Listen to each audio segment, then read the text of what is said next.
guns, deal breaker. Massive petrochemical company, deal breaker. Company that, has been publicly shamed for its ethics or code of conduct. I mean, I could have a list as long as my arm. Hi, welcome. This is Tech Leap's All In. In 7 episodes, we explore the personal entrepreneurial journey of scale-up founders and leaders. This episode is about ethics. What is a company's role in society? First question for you is, how do you stay close to your values while your business is growing?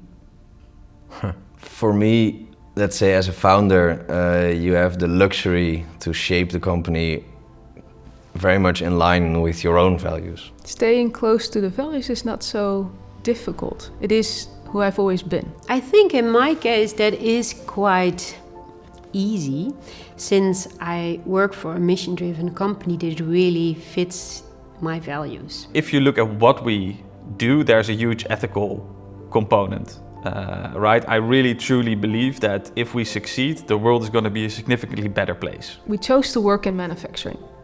And when you choose to work in manufacturing, you come across a lot of different industries and situations in which you question for yourself. It is full of dilemmas, and sometimes you can say, yeah, but on the short term, this is not the optimal solution. But still, I do accept it because I think in the long term, it will have that effect. Yeah, that is also weighing or balancing the things you do against your own values and your own ethics. And have your personal values changed over time while scaling your business? No, I don't think they have. No, short answer. Perfect. Good question. Thank you. I became a bit more realistic, not so optimistic. I was very optimistic. This will work. Let's do this, and that. Whereas now it's more like, this is cool, but maybe in 2-3 years, I don't think they have changed. I think you have to live by them a lot more strictly. One of our values actually is challenging. Fairphone is a company that challenges an industry. I'm not per se challenging. And if you really try to change a system, you also need to be more bold and more outspoken. And that is something that I became more outspoken and more bold the moment that I represent my company. So in that sense, is it really a value? It's more behavior maybe, but I did change. I learned that you can really create a lot as an individual or as a company or as a team. You can really create your own future. Of course, there are things that are happening to you, but maybe 80% or so can be created. The only value that never changes is sustainability, but depending on the phase we're in as a company, other values could be highlighted more. So we really ask our employees to shape our values with us. So that's an ongoing process, and I think it's healthy for values to change sometimes, as long as it's in line with the mission of the company. And what have been the biggest dilemmas you've faced so far? Getting requests from organizations that we feel wrong working for. What's better, fair trade gold or recycled gold? That is a dilemma. I don't know. No, me neither.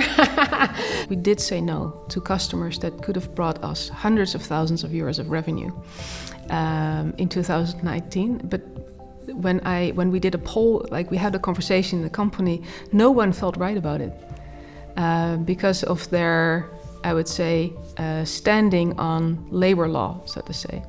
And then it pains us, but we still make the decision not to do so. And I've never had any backfire from anyone, not even from investors. Not everything is going well, obviously, at Meetable. So maybe internally with the team, you spend most of your time there, right? On, hey, what's not going well? How should we fix it? How are we going to get there? If you talk to investors, obviously you're not going to start with everything that's going wrong. You're going to sell what's going well and what the dream is. Am I telling the same story to the outside world as I'm telling to the inside world? And I think that's sometimes where a little bit of the tension is. But then again, that's also my role. We generate basically photorealistic, models, which I think we get raised a lot of questions in terms of like, can't this be used in a bad way as well? In terms of you have the whole deepfake dilemma and like basically like how do you prevent your solution from being used for bad things online? We have this naive way of hoping, okay, like you're smart enough to use it for bad things. You're probably smart enough to realize you can also do some really cool things with it, and you choose that other option. But yeah, that's kind of been I think our view on that. But yeah, scaling fast enough. And fast enough, what does that mean? It means both on product side, so building the team while keeping it productive and keeping up with the market and competition and things like that. And at the same time, scaling fast enough on the revenue side. That healthcare is a very long-term business, very long sales cycles. So you need a lot of patience, a lot of time, and therefore a lot of capital. So that's, I think, something I underestimated when we started, how long it would take. And have you ever declined an opportunity because of your own values? No, for sure. Yeah.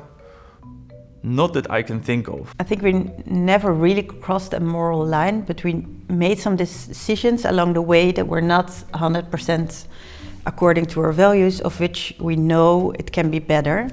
But if you really dive into it, there is no other perfect solution at this moment. Yeah, once I think we had a proposal to use our software in a certain way that we thought would not be compatible with how it should be used. So then we declined. What could be a deal breaker for you for WeTransfer?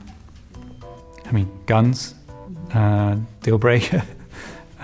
Massive petrochemical company, deal breaker. Company that has been publicly shamed for its ethics or code of conduct. I mean, I could have a list as long as my arm. What are absolute no-goes for you and your business? Yeah, there are a lot of no-goes in food, like what you cannot sell or what's really not sustainable. But for me, it's all about people. What I really found toxic is people saying yes and doing no. It's actually more like I just also raise my kids. Don't treat anyone in a way that you wouldn't be treated yourself. Absolute no-goes, I would say, to work with fast fashion brands, because we really believe that the whole fast fashion industry is causing the dramatic pollution of the textile industry. Industries that don't adhere to labor law, industries that have no intent to change. You have two philosophies. One is, can we work with the existing meat industry? Right, that's a big question for us. Some people in our industry say no, because that's what we're trying to replace. Right, we think that they should be made obsolete. I don't think so. I think we should work with them. I think it's all about what we're trying to achieve, and that's the most important thing. Again, I think there are probably some places where the money comes from that you wouldn't take it. So maybe that's one. But overall, I think it's really about realizing that vision and that mission that we have. If you see fully diverse founding teams, the ROI is 78 cents on the dollar, and then male-founded teams is roughly 31 cents on the dollar. So the business output is are the proof of that.